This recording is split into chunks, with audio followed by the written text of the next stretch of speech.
ভিডিওটা দেখে আসি, মন থেকে শেয়ার করবেন।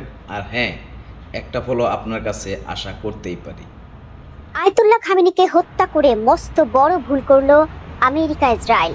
এর পরিণতি যে কতটা ভয়ঙ্কর হবে তা কল্পনাও করতে পারছে না আধিপত্যবাদীরা। ইরানের আর হারানোর কিছু নেই। শহীদ মৃত্যুর জন্য প্রস্তুত ইরানের সামরিক বাহিনী। এখন সব শক্তি নিয়ে আহত সিংহের মতো ঝাঁপিয়ে পড়বে তারা। নিজেদের সর্বোচ্চ নেতার মৃত্যুর খবর নিশ্চিত হওয়ার পর ইসলামী রেভলিউশনারি গার্ড কর্পস আইআরজিসি তার হত্যাকারীদের কঠোর শাস্তির শপথ নিয়েছে। তারা এখন ইতিহাসের সবচেয়ে ভয়ঙ্কর এবং বিধ্বংসী আক্রমণাত্মক অভিযানের প্রস্তুতি নিচ্ছে। মনে রাখতে হবে, খামেনি ইরানিদের কাছে এক আদর্শের নাম, তাই জীবিত খামেনির চেয়েও শহীদ খামেনি আরও বেশি শক্তিশালী। দর্শক, ইরানিদের দেশপ্রেম এবং ধর্মীয় আবেগ সবসময়ই অন্য দেশের চেয়ে একটু আলাদা।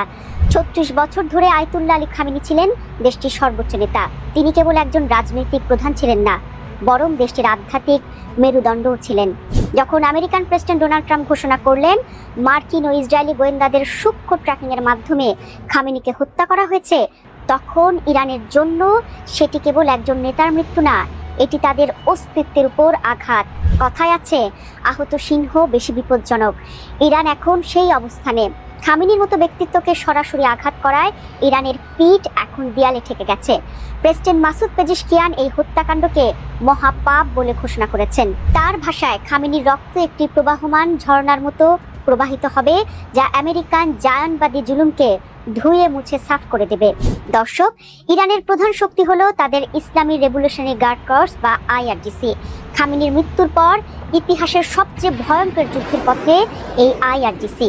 তাদের পক্ষ থেকে যে বিবৃতি এসেছে তা সারা বিশ্বের প্রতিরক্ষা বিশেষজ্ঞদের কপালে চিন্তার ভাঁজ ফেলেছে।